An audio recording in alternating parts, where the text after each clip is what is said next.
एक बार श्री कृष्ण ने एक गाय से पूछा, मैंने तुझे सींग दिए ताकि तू अपनी रक्षा कर सके, पर तू तो कभी किसी को मारती ही नहीं। गाय बोली, हे कान्हा, एक बार जब पूतना नाम की राक्षसी ने तुम्हें अपना विषैला दूध पिलाया था, तब भी तुमने उसे अपनी माँ की ही उपमा दी थी।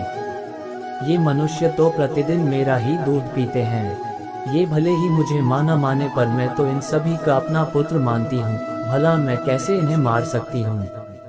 भगवान की आंखों में अश्रु आ गए और उन्होंने उन्हीं अश्रु की बूंदों को अंजलि में लेकर ये संकल्प लिया है, गौ मैया तू महान है। मैं चाहे जिस लोक में रहूं, पर तेरी रक्षा के लिए मैं सदैव आता रहूंगा, क्योंकि इस पृथ्वी पर एक तू ही है जो मारने वाले को भी अपना पुत्र ही समझती है। जय कन्हैया लाल की। एक बार एक राजा था। वह जब भी मंदिर जाता तो दो भिखारी उसके दाएं और बाएं बैठा करते थे। ई तरफ वाला कहता है, ईश्वर तूने राजा को बहुत कुछ दिया है, मुझे भी दे दे। तो बाई वाला कहता है, राजा ईश्वर ने तुझे बहुत कुछ दिया है, मुझे भी कुछ देर वाला भिखारी बाई तरफ वाले से कहता, ईश्वर से मांग, वह सबकी सुनने वाला है। बाई तरफ वाला जवाब देता, चुप कर मूर्ख। एक दिन राजा ने अपने मंत्री को बुलाया और कहा कि मंदिर में दाई तरफ जो भिखारी बैठता है वह हमेशा ईश्वर से मांगता है, तो अवश्य ईश्वर उसकी सुनेगा, लेकिन जो बाई तरफ बैठता है वह हमेशा मुझसे ही मांग करता रहता है। तो तुम ऐसा करो कि एक बड़े से बर्तन में खीर भर के उसमें स्वर्ण मुद्रा डाल दो और वह उसको दे आओ। मंत्री ने ऐसा ही किया। अब वह भिखारी मजे से खीर खाते खाते दूसरे भिखारी को चिढ़ाता हुआ बोला, बड़ा आया, ईश्वर देगा, यह देख राजा से मांगा, मिल गया ना। खाते जब इसका पेट भर गया तो इसने बची हुई खीर का बर्तन उस दूसरे भिखारी को दे दिया और कहा, से पकड़, तू भी खा से मूर्ख। अगले दिन जब राजा आया तो देखा कि बाई तरफ वाला भिखारी तो आज श्री वैसे ही बैठा है, लेकिन दाई तरफ वाला गायब है। राजा ने चौंक कर पूछा, क्या तुझे खीर से भरा बर्तन नहीं मिला?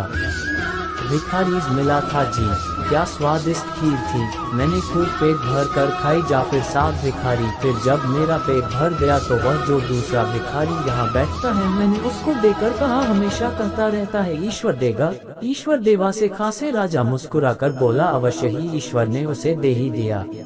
जय जय श्री राधे। श्री जी की चरण सेवा। बरसाना के एक बाबा थे जो प्रतिदिन हमारी लाडली जू की फूलों की सेवा करते थे। वे राधा बाग से फूल चुरा कर लाडली जू के लिए लाते थे और हमारी राधा रानी स्वीकार करती थी। कई सालों तक यह चलता रहा, लेकिन एक दिन राधा बाग के माली ने उन्हें पकड़ लिया और उस दिन के बाद काफी कड़ा पहरा लगा दिया। उन्हें फूल चोर बाबा के नाम से पुकारने लगे। लाडली जू के महलों में फूल की सेवा में बाधा आ गई, क्योंकि वही बाबा यह सेवा करते थे।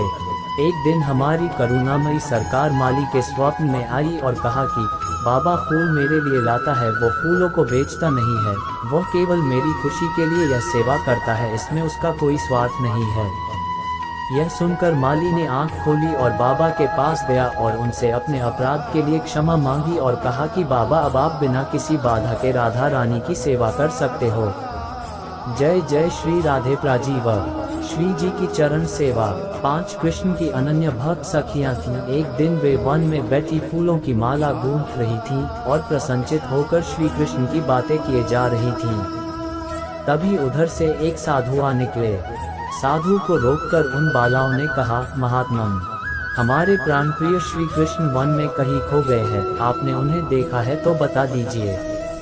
इस पर साधु ने कहा, अरे पगलियो, कहीं कृष्ण ऐसे मिलते हैं, उनके लिए घोर तप करना चाहिए। वे राजेश्वर है, रुष्ट होते हैं तो दंड देते हैं और प्रसन्न होते हैं तो पुरस्कार। सखियों ने कहा, महात्मन, आपके वे कृष्ण कोई और होंगे, हमारे कृष्ण तो राजेश्वर नहीं हैं, वे तो हमारे प्राणपति हैं।